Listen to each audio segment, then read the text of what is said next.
gagal dapatkan Guaido Kone sebagai target transfer utama. AC Milan mengamuk dan langsung memasukkan 3 nama pemain ke dalam daftar transfer mereka. Ketiga nama itu merupakan opsi alternatif yang dimiliki oleh AC Milan, menyusul kegagalan mereka mendapatkan Kone sebagai buruan utama.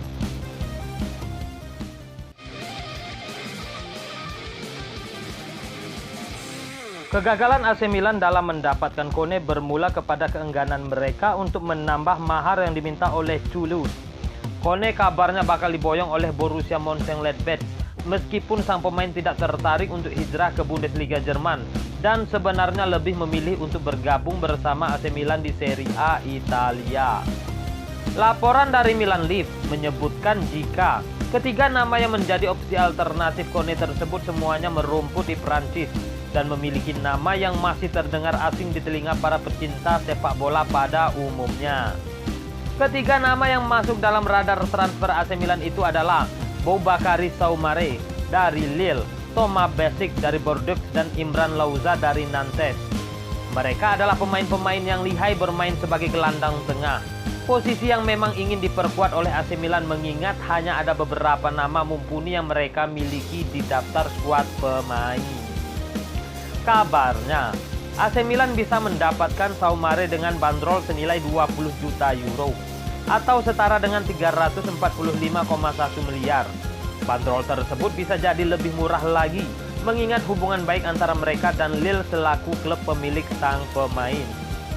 Sementara untuk Thomas Besic dan Imran Louza, AC Milan kabarnya harus merogoh kocek sekitar 10 hingga 15 juta euro atau setara dengan 172,5 hingga 258,8 miliar rupiah.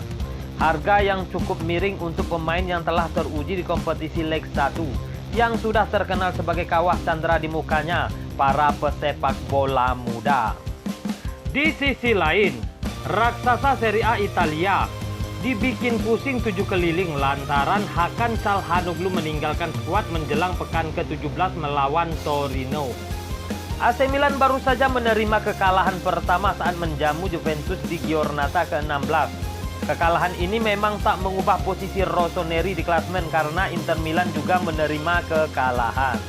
Kendati demikian, pasukan Stefano Pioli harus bangkit pada pertandingan yang akan datang demi mempertahankan posisi di puncak klasemen Serie A Liga Italia 2020-2021. AC Milan akan meladeni Torino pada Minggu 10 Januari 2021 di San Siro. Meski di atas kertas jauh lebih unggul, Diavolo Rosso harus waspada. Terlebih beberapa pemain masih belum pulih dari cedera. Zlatan Ibrahimovic, Ismail Ben Nasser dan Matteo Gabbia masih cedera. Sementara Ante Rebic dan Red Krunic masih positif COVID-19. Keadaan semakin runyam karena andalan AC Milan, Hakan Çalhanoğlu, dikabarkan akan menepi di laga kontra Torino. Pemain yang baru saja dinobatkan sebagai Serie A Best Player Desember 2020 itu mengalami cedera di laga melawan Juventus. Dilansir dari Football Italia, Hakan Çalhanoğlu mengalami memar di pergelangan kaki kirinya. Kondisi playmaker asal Turki itu akan terus dipantau, tetapi belum bisa dipastikan keikutsertaannya di laga melawan skuad Marco Giampaolo. Padahal, pemain berusia 26 tahun itu merupakan inti di lini tengah AC Milan.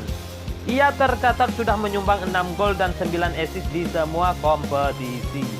Di sisi lain, ternyata pertarungan AC Milan versus Juventus kemarin, Pirlo hanya beri tugas khusus ke satu pemain, yaitu untuk merepotkan bek kiri AC Milan, Theo Hernandez.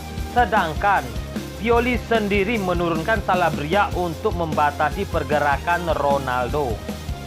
Kemenangan ini penting bagi kami, kata Andrea Pirlo seperti dilansir dari Sky Sport Italia. Kami tidak tertarik dengan hasil pertandingan tim-tim di atas kami, karena kami berkonsentrasi pada kemajuan kami sendiri. Dalam beberapa bulan ke depan, kami akan melihat di mana kami akan berada, ucap Pirlo lagi. Juventus kini mengoleksi 30 poin, atau tertinggal 7 angka dari AC Milan yang memuncaki klasmen. Karena itu, Andrea Pirlo tak segan untuk memberitahu kunci keberhasilannya menumbangkan AC Milan. Pirlo rupanya memberikan satu tugas khusus kepada satu pemainnya. Andrea Pirlo sengaja menempatkan Federico Chiesa sebagai sayap kanan. Chiesa menjadi penggerak strategi Pirlo untuk merepotkan bek kiri AC Milan, Theo Hernandez. Hernandez memang tangguh dalam bertahan dan rajin membantu lini serang Milan. Pada Liga Italia 2020-2021, Theo Hernandez sudah diturunkan Stefano Pioli dalam 14 pertandingan. Hernandez membayar kepercayaan Pioli dengan mengukir 4 gol dan 3 assist. Rencana kami adalah untuk membuat Theo terus berada di bawah tekanan, ujar Andrea Pirlo. Kami tidak mau membiarkan dia ikut membantu menyerang sebebas biasanya, karena dia harus berurusan dengan pemain yang juga bagus dalam situasi 1 lawan 1. Kami mengontrak Chiesa untuk menghadapi lawan di sepertiga akhir wilayah penyerangan kami. Meski posisi Chiesa mungkin berubah, tetapi perannya tidak, tutur Pirlo menambahkan. Federico Chiesa saat ini berstatus sebagai pemain pinjaman. Chiesa dipinjam Juventus dari Fiorentina dari 5 Oktober 2020 hingga 30 Juni 2022. Andrea Pirlo sudah membuat Federico Chiesa mencicipi 3 posisi pada Serie A 2020-2021. Di sisi lain, bek AC Milan Davide Calabria mengungkapkan ia mendapat tugas berat sebagai gelandang dadakan di lini tengah Rossoneri saat melawan Juventus karena diminta untuk membatasi pergerakan Cristiano Ronaldo. Milan dilanda kesulitan jelang duel melawan Juventus. Mereka sebelumnya tidak bisa diperkuat oleh Sandro Tonali karena sanksi kartu merah dan Ismail Bennacer karena cedera. Stok gelandang bertahan mereka cuma menyisakan Frank Kessie dan Red Krunic. Namun, jelang duel lawan Juventus, Krunic divonis positif mengidap virus COVID-19.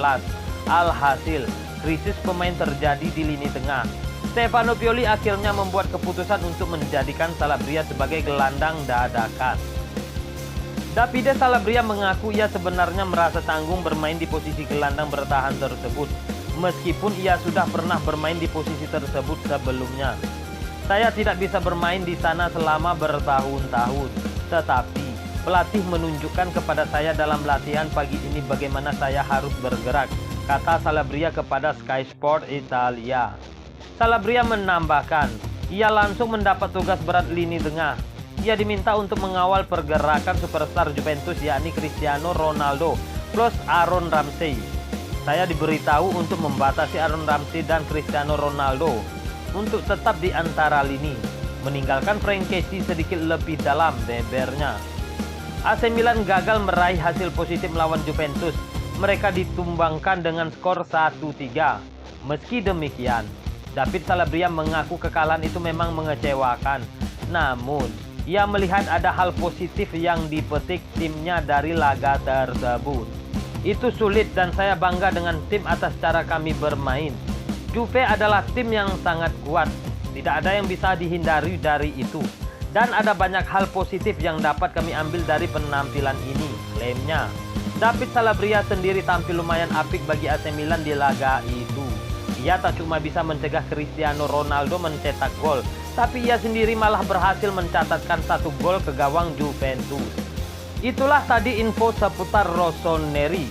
Semoga kekalahan terhadap Juventus menjadi pelajaran berharga buat Rossoneri.